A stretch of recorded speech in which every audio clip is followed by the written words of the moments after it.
요한의 첫째 서간 1장 1절에서 3절의 말씀입니다. 처음부터 있어온 것, 우리가 들은 것, 우리 눈으로 본 것, 우리가 살펴보고 우리 손으로 만져본 것, 이 생명의 말씀에 관하여 말하고자 합니다. 그 생명이 나타나셨습니다. 우리가 그 생명을 보고 증언합니다. 그리고 여러분에게 그 영원한 생명을 선포합니다. 영원한 생명은 아버지와 함께 계시다가 우리에게 나타나셨습니다. 우리가 보고 들은 것을 여러분에게도 선포합니다. 여러분도 우리와 친교를 나누게 하려는 것입니다. 우리의 친교는 아버지와 또 그 아드님이신 예수 그리스도와 나누는 것입니다. 들은 것, 본 것, 손으로 만져본 것, 바로 예수 그리스도를 얘기하는 것이죠. 자, 이제 지금 지난 시간에서 이었듯이 우리는 그분의 영광을 보았다. 조금 전에 말씀드렸듯이 우리 인간은 구약 시대에 하느님의 얼굴을 볼 수가 없다. 낙원을 떠난 인간. 그래서 인간은 이렇게 비참하게 폭력을 저지르고 또 죽음을 맞이하고 살아가고 있는데 이제 우리가 그리스도를 보았다. 예수 그리스도를 본 것은 하나님 아버지를 본 것이다. 그러면서 조금 전에 요한의 첫째 서간 1장 1절에서 3절의 말씀을 우리가 다시 들었습니다. 우리는 그분의 영광을 보았다. 영광이란 무엇이냐?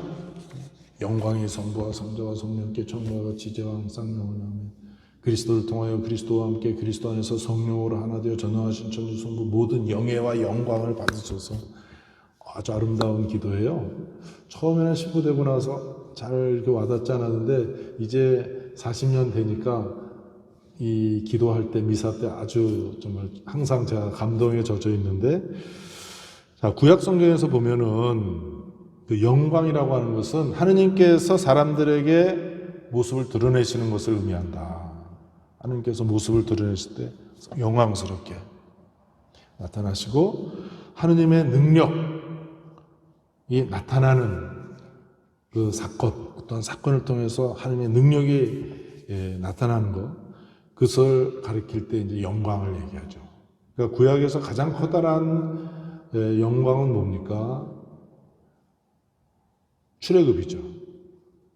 하느님의 백성이 에집트에서 노예로 있을 때 하느님께서 또 인간으로서는 불가능한 그 탈출을 이뤄내지 않으십니까? 10번째 재앙, 그러면서 이제 홍해바다를 가로질러서 홍해바다를 통해서 넘어서 이제 이렇게 탈출하게 됩니다. 우리가 다 알고 있는 그런 대목이죠.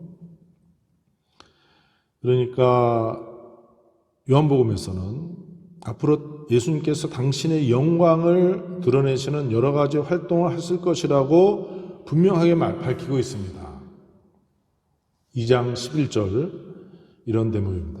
그러니까 예수님께서 가나의 혼인잔치에서 물을 포도주로 이렇게 변화시킨 다음에 이렇게 예수님께서는 처음으로 갈릴리아 카나에서 표징을 일으키시어 당신의 영광을 드러내셨다. 처음으로. 앞으로 계속 하시겠다는 얘기죠. 아까도 봤듯이 요한복음 20장 31절, 그러니까 30절, 이 밖에도 많은 표징을 일으키셨다. 그러니까 그렇게 하면서 당신의 영광을 드러내신다. 특히 파스카 사건, 파스카 넘어가다. 10번째 재앙에서 죽음의 사자가 넘어가다. 홍해바다를 넘어가다. 예수님 십자가의 죽음에서 부활해로 넘어가다.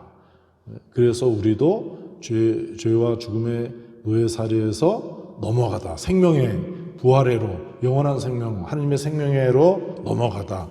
이 파스카, 요즘엔 다 그냥 파스카라고 얘기합니다. 온 세상에서. 파스카에서 이 중심은 뭐냐? 초점은 영광입니다. 여기서 잠깐 이제 멈춰서 해야 되겠어요. 요한복음 12장 23절에 그 영광이라고 하는 것은 사람의 아들이 영광스럽게 될 때가 왔다라고 얘기합니다. 영광스럽게. 아버지의 이름을 영광스럽게 하시죠. 영광스럽게 하십시오. 그러자 하늘에서 나는 이미 그것을 영광스럽게 하였고 또다시 영광스럽게 하겠다는 소리가 들려왔다. 12장 28절에 예수님께서 그러니까 그 겟세마니에서 기도하시는 대목이에요. 27절부터 제가 읽어드리겠습니다. 이제 제 마음이 산란합니다. 무슨 말씀을 드려야 합니까? 아버지, 이 때를 벗어나게 해주십시오 하고 말할까요? 그러나 저는 바로 이 때를 위하여 온 것입니다. 다시 요거는 이제 2장 첫 번째 표정에서 얘기하겠습니다. 성모님께 예수님께서 대답이 뭡니까? 아직 저의 때가 오지 않았습니다. 근데 바로 죽음을 바로 앞두고 12장 27절에서 저는 바로 이 때를 위하여 온 것입니다. 그리고 나서 예수님께서 하느님 아버지께 기도하십니다. 아버지, 아버지의 이름을 영광스럽게 하십시오. 그러자 하늘에서 나는 이미 그것을 영광스럽게 하였고 또다시 영광스럽게 하겠다는 소리가 들려왔다 라고 뒤에 나옵니다. 13장 31절 보면은 유다가 나간 뒤에 예수님께서 말씀하셨습니다. 이제 사람의 아들이 영광스럽게 되었고 또 사람의 아들을 통하여 하느님께서도 영광스럽게 되셨다. 아직 때가 되지 않았다. 영광의 때를 향해서 계속 예수님이 처음부터 영광의 때를 향해서 나아가는 거예요. 그리고 십자가를 바로 앞에 두고 이제 사람의 아들이 영광스럽게 되었다. 영광스럽게 되었고 그래서 하나님께서도 영광스럽게 되셨다. 요한복음 17장 18장에 예수님 체포되는 겁니다. 그리고 그 다음 날은 벌써 돌아가시는 거예요. 낮에. 아주 긴박한 상황인데 그때 예수님께서 기도하셨습니다. 요한복음 17장 1절, 4절, 5절 읽어드리겠습니다. 아버지, 때가 왔습니다. 아들이 아버지를 영광스럽게 하도록 아버지의 아들을 영광스럽게 해주십시오. 아버지께서 저에게 하라고 맡기신 일을 완수하여 저는 땅에서 아버지를 영광스럽게 하였습니다. 아버지, 세상이 생기기 전에 제가 아버지 앞에서 누리던 그 영광으로 이제 다시 아버지 앞에서 누리던 그 영광으로 저를 영광스럽게 해주십시오. 우리는 그분의 영광을 보았다. 그런데 이제 그 하느님의 힘을 드러내는 때, 하느님의 모습을 드러내시는 때, 하느님의 능력을 발휘하시는 때, 예수님 안에서 우리는 그분의 영광을 보았다. 그 영광을 보았다. 하느님으로서의 영광을 보았다. 하는데 이제 먼저 보는 것은 그러나 그 영광은 어느 영광이냐. 가나의 혼인잔치에서 표징을 일으키셔서 곧 물이 포도주가 되게 하고 그래서 당신의 영광을 드러내셨다고 했는데 자 이제 정말 그 아직 때가 되지 않았습니다. 그러나 성모님이 말씀하시니까 이렇게 살짝 영광을 드러내셨지만 바로 예수님은 십자가의 죽음을 바로 앞에 두고 그 죽음을 영광의 때로 바라보고 있는 거예요. 요한복음에서만 이렇게 얘기하고 있습니다. 그러니까 요한복음 아주 깊어요. 십자가의 영광, 십자가에서 영광을 얘기하는 때입니다. 그리고 물론 십자가와 부활은 이 손바닥 같아요. 한쪽 뒷면이 있잖아요. 하나의 손이잖아요. 그러니까 십자가 따로 떼어놓으면 안 돼요. 십자가와 부활. 십자가를 통해서 부활에 이르면서 그래서 십자가의 때도 영광의 때로 요한 성인께서 우리에게 이렇게 남겨주셨습니다. 그러면서 영광을 예수님만, 하나님 아버지만 누리는 게 아니라 제자들도 그 영광을 누리라고 간절히 기도하셨어요. 제자들도 이 영광에 참여해라. 요한복음 17장 22절에서 23절 아버지께서 저에게 주신 영광을 저도 그들에게 주었습니다. 우리가 하나인 것처럼 그들도 하나가 되게 하려는 것입니다. 그러니까 우리가 영광에 참여한다. 영광이 성부와 성자와 성령께 처음과 같이 이제와 항상 영원히 아멘. 정말 이렇게 그냥 온 시간의 처음부터 마지막까지 영원토록 하느님 성부와 성자와 성령께 영광이 있으소서. 그런데 그 영광을 주님께서 우리에게 주신 것이다. 우리도 그 영광에 참여한다. 그런데 이어서 우리가 하나인 것처럼 그들도 하나가 되게 하려는 것입니다. 이게 참, 이거 옛날 같았으면 이거 쉽게 넘어갔을 텐데, 요 나이가 되니까 이게 참, 이게 딱 목구멍에 생선 가시 걸린 것처럼 딱 걸려요. 그러니까 정말 내가 하나님의 영광을 위해서 산다면 우리도 삼위일체 하나님처럼 하나가 되어야 된다. 근데 나는 얼마나 내가 속하는 공동체를 분열시켰던가 하고 이렇게 생각하니까 아주 기절하겠어요. 아주 그냥 아찔해가지고. 자, 그럼 과거니까 지나갔다. 그럼 어떻게 할 거냐, 지금. 쉽지 않습니다. 제가 뭐 잘 안 살아봤으면은 뭐 쉽게 말했을 텐데, 지금부터 내가 이 분당 공동체 안에서 얼마나 내가 일치를 시키냐가 아니라 얼마나 내가 분열을 시키고 있는가 자꾸 이렇게 반성하게 돼요. 왜? 그냥 우리 좀 사이좋게 지내자 하는 정도가 아니라 바로 영광이 성부와 성자와 성령께 처음과 같이 이제와 항상 영원히 영광이 있으소서라고 간절히 기도하지만 그 영광을 주님께서 우리에게 주시려고 하신다.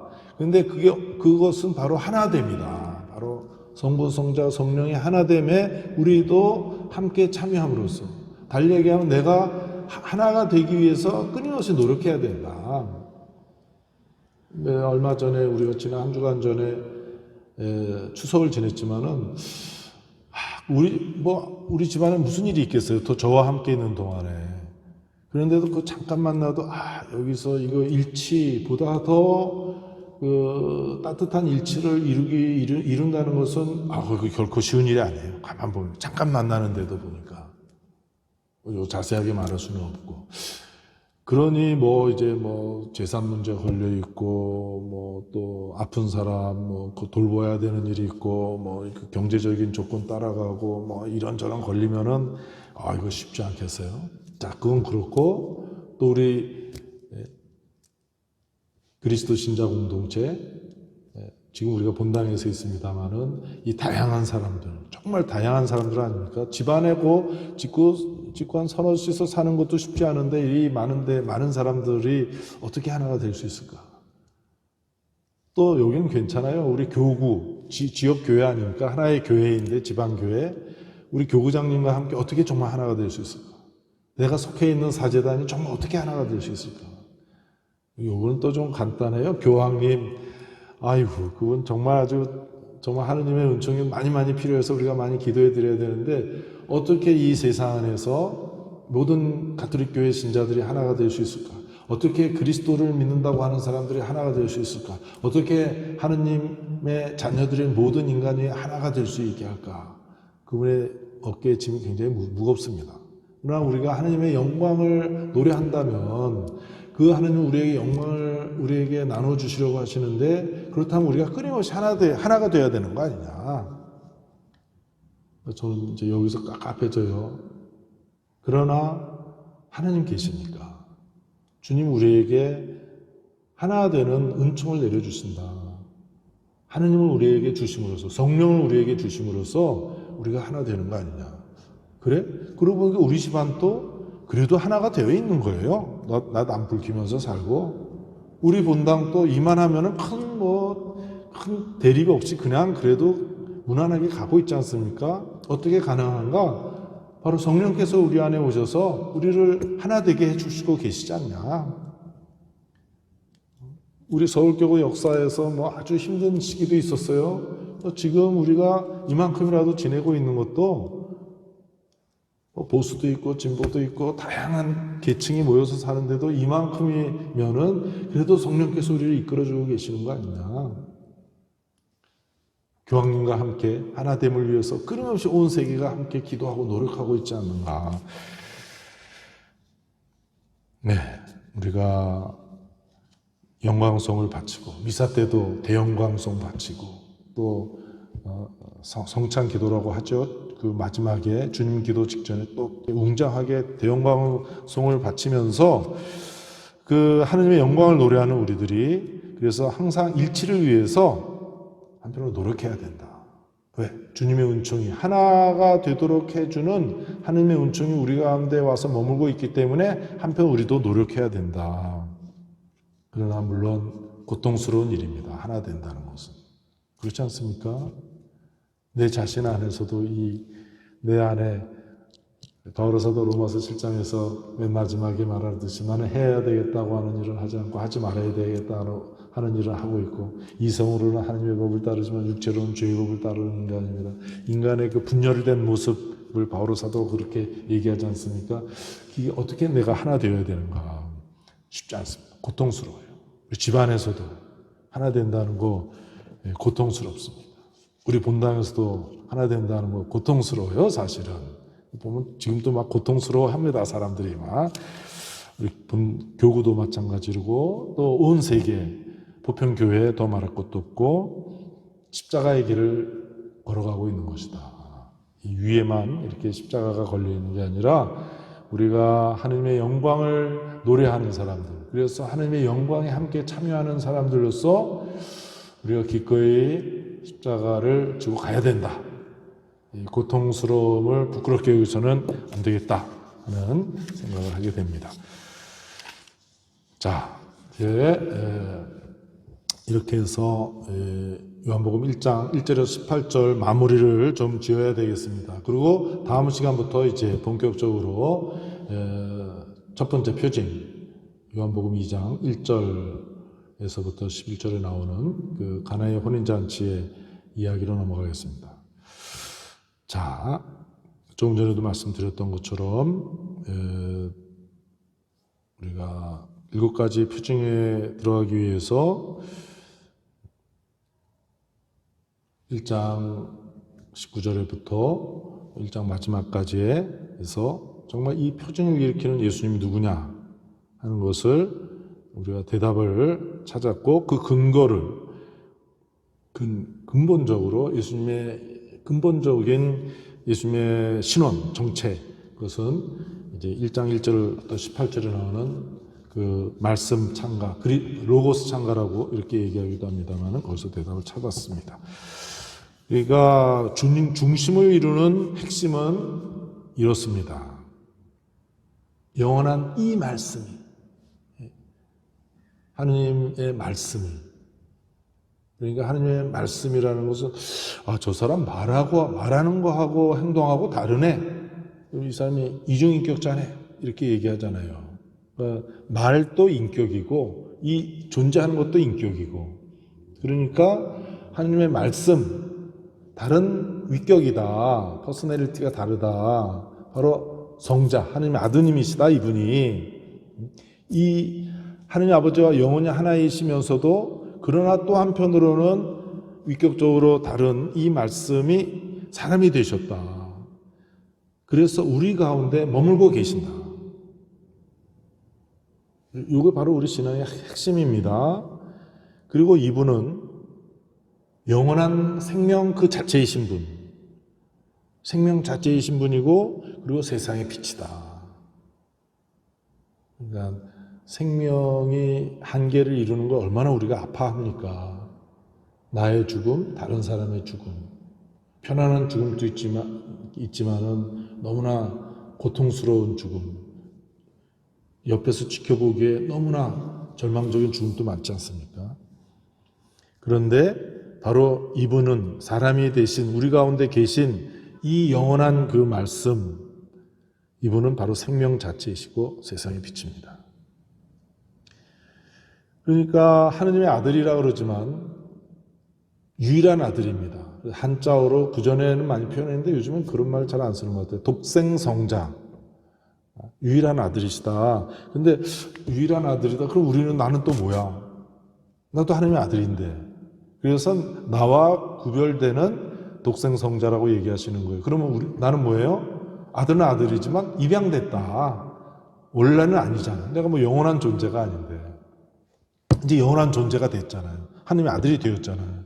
그러니까 우리는 입양된 하느님의 아들, 딸과 구별되는 이 독생성자이신 분, 이분이 우리에게 하느님 아버지를 드러내 보여주고 계신다. 모르는 것을 알게 해주기만 한 게 아니에요. 우리가 말하는 계시는 아버지가 계시는지 몰랐는데 아버지가 계시네, 저 멀리 계시네, 아무 상관도 없네, 이 정도가 아니에요. 아버지가 계시는데 아버지가 나를 사랑해 주신다. 지금 모든 것을 다 나에게 퍼붓고 계신다. 이겁니다. 계시라는 것은 그냥 지식만 주는 게 아니에요. 우리 그리스도교에서 말하는 예수님을 통해서 하느님 아버지를 알게 되었어. 그러면 하느님 아버지 어떤 분이야? 여기 계신다. 존재하는구나. 몰랐는데 이런 정보를 알게 되었다. 이런 게 아니라 예수님과 함께 아버지 하느님 하나가 되어서 십자가에서 예수님 죽었네. 아버지도 죽었네. 인간을 위해서 죽기까지 하시는 분이에요. 그렇게 인간을 사랑하시는 분이시다. 오늘 지금 또 나에게 사랑하시는 분. 또 이분은 부활하시는 분이기 때문에 영성체, 성체성사에 대해서 교리만 배우고 그래서 우리가 하나님 아버지를 알게 된 것이 아니라 그리스도의 몸, 아멘, 그리스도를 바라 먹으면서 예수님이 당신의 생명을 우리에게 바친 거 아니에요. 자기 자신을 우리에게 바치시는데 아버지 하나님 또 우리에게 바치시는 분이시다. 자기 자신의 모든 것을 바치시는 분이시다. 이해가 되잖아요. 왜? 부모님들 자식에게 모든 것을 다 바치잖아요. 불완전하게 바치죠. 불완전한 인간이니까. 그러나 하느님은 완전하신 분, 완전히 우리에게 끊임없이 몽땅 다 갖다 바치시는 분이시다. 이것은 몰랐는데 알았네 정도가 아니라 영성체에서 우리가 그대로 이것을 그냥 이 사건이 일어나고 있잖아요. 내 안에서 지금 내 앞에서. 그게 바로 계시입니다. 우리가 말하는 계시하고 우리가 그냥 말로 일반적으로 모르는 것을 알게 되었다. 베일에 가려졌던 것인데 그 베일을 이렇게 걷어치웠다 하는 그런 정도만이 아닙니다. 독생성자께서 우리에게 하느님 아버지를 이런 의미에서 계시하신다. 하느님의 말씀이시며 영원한 빛이신 이분이 우리 가운데 오셨는데 이제 사람들은 선택해야 됩니다. 그분을 맞이하던가 거부하던가. 그분을 맞아들이고 그래서 곧 그분을 믿는 사람은 하느님의 자녀가 되는 것이다. 그리고 충만한 은총과 진리를 누리게 된다. 지난번에도 얘기했죠. 지난 시간에 결국 하느님의 자비다. 하느님의 은총 끝이 있어요? 없어요? 없어요? 남겨놓습니까? 안 남겨놔요. 부모님이 자식에게 남겨놓지도 않고 다 주잖아요. 무한한 생명, 무한한 사랑, 무한한 자비를 우리에게 베풀어 주시는 것이다. 그러면서 우리에게 하나님의 생명을 넘기고 계시는 것이다. 이제 이렇게 해서 이제 다음 시간부터 우리가 요한복음 드디어 이제 2장 1절부터 나오는 첫 번째 표징으로 들어가겠습니다. 그렇게 해서 하느님 아드님의 영광을 드러내는 그 표징을 이제 차근차근히 이렇게 읽어나가고 이해하도록